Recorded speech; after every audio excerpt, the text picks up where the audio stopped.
World Series hero Walker Buehler is heading to Boston.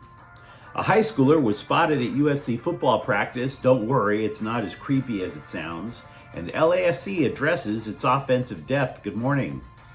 I'm James. This is your daily dose of sports and snark for the greatest sports city in the world, Los Angeles. This is the faithful Angelenos morning report. It is December 24th, 2024. Portland for Christmas Eve. Yes, I couldn't quite find a manger and a pregnant lady, but what I can tell you is, much like Bethlehem, where the hell is the electricity? Sucks for me. This place feels like it's being run by a bunch of Amish hipsters.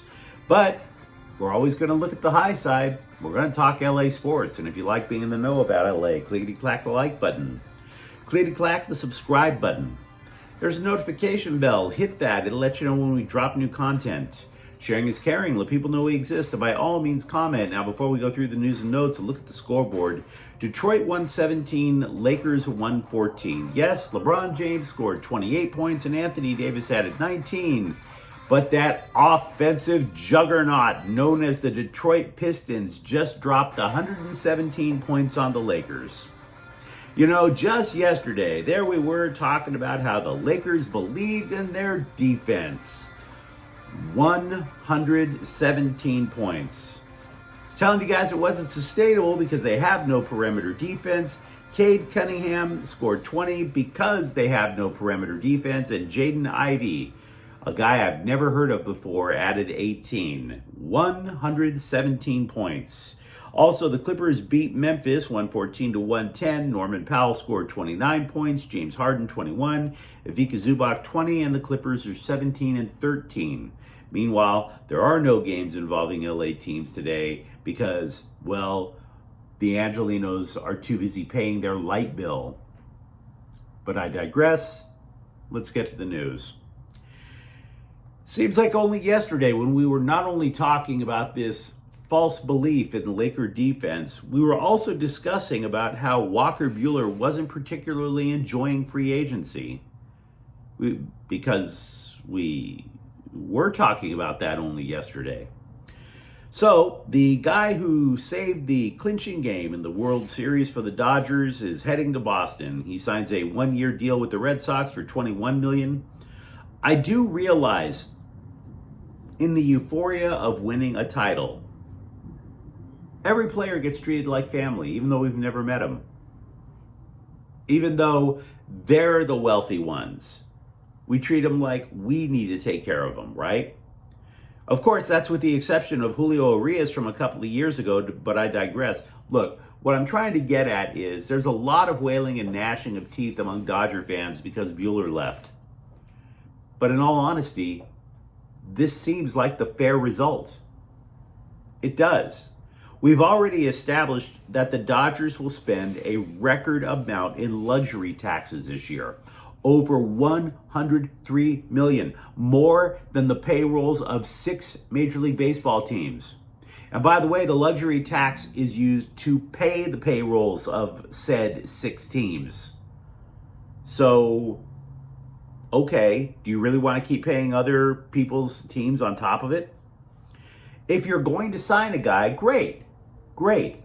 But should it really be the guy who's already had multiple Tommy John surgeries? The guy who had to leave the team to reinvent his windup because he was stinking up the joint for the entirety of the regular season. And I'm not trying to tell you that Walker Buehler sucks. That's not the point. You would be adding him to a team that has, 7 or 8 returning starting pitchers? Again, this isn't to hate on Buehler. He had one of the more iconic moments in franchise history because he wasn't supposed to be a reliever, and yet he gutted up and told Dave Roberts, send me in. I can close this out. And he followed through on his word. So yeah, revere Walker Buehler. But again, you have people online, oh my God, we lost Walker Buehler. Over the last few years, we lost Cody Bellinger. We lost Corey Seager. We lose all these great guys. Yes, we have the ring. We have the ring. I think the Dodger front office gets the benefit of the doubt. And besides that, I'm happy for the guy. You know why I'm happy for Walker Buehler? Because he gets to play in the AL East, and that means he gets to go to the Bronx multiple times a year and say, hey guys, how you been? Right? Yeah. You remember when I broke your heart? Yeah. Absolutely delicious. I'm totally happy that Walker Buehler is going to the Red Sox. Sad that he has to live in a city like Boston, but happy he's going to the AL East. By the way, there are always fans, as I just mentioned, who like to hold a little candle in the wind. Hold that little candle for their favorite Dodger players, hoping that they come back. You know, and it's kind of romantic when you think about it. Yeah, we can cross another name off the list. Jock Peterson is not coming back. He signed with Texas. None of this is to clown on the Dodgers or their fans. They have the rings.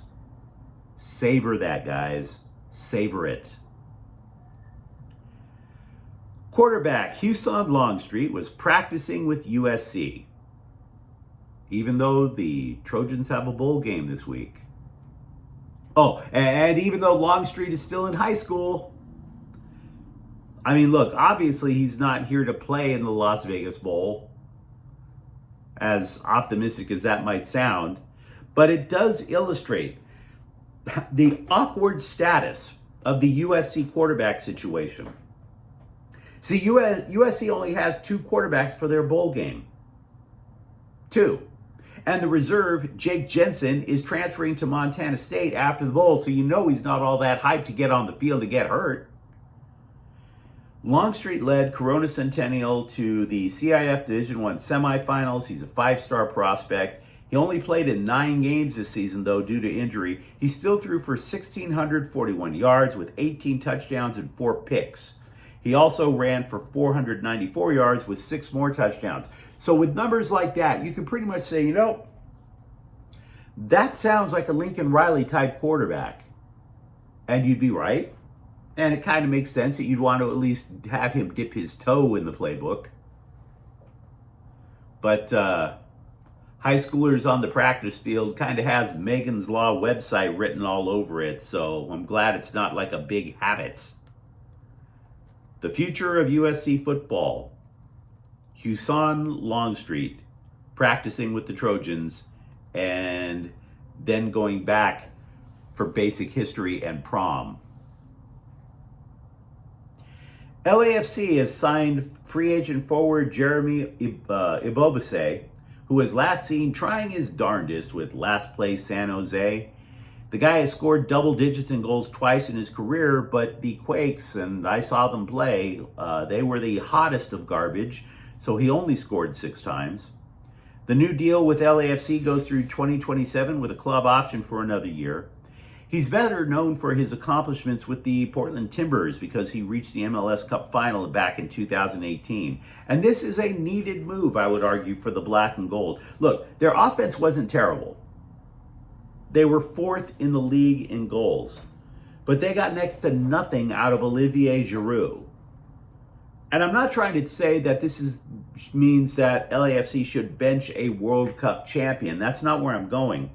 But you want to make sure you have at least some other options alongside Giroud and Dennis Bouanga. Or for that matter, maybe Ibobase or somebody else can replace Kai Kamara as the so-called super sub. There was a hole amongst the forwards with LAFC. Ibobase should be able to be the guy that fills it. UCLA basketball's loss to North Carolina did not harm the Bruins' stature in the rankings as much as it could have. Maybe because it's a cross-country game. Maybe because the Tar Heels have a pedigree, even in down years like this one. Maybe it's because, I don't know, because Christmas is coming up. Maybe all the scribes felt Christian equanimity and kept voting for the plucky little Bruins. But UCLA is still a top 25 team. They slipped to 22 in the AP poll, 21st in the coaches poll. But you let me know what you think of the comments thread. Talk to me, for example, about your fond memories of Walker Buehler. Or for that matter, how cool is it to possibly, if Jaden Mayava face plants next year, not rooting for him, that at least the next quarterback up has an idea of what Lincoln Riley is going to want in that offense. And if you enjoyed the content, don't forget to subscribe to Faithful Angelenos. We talk LA sports every single day here. Thank you for watching. I'm James. We'll be back tomorrow. Faithful Angelenos is a Kian Cortel Queso production. Take care.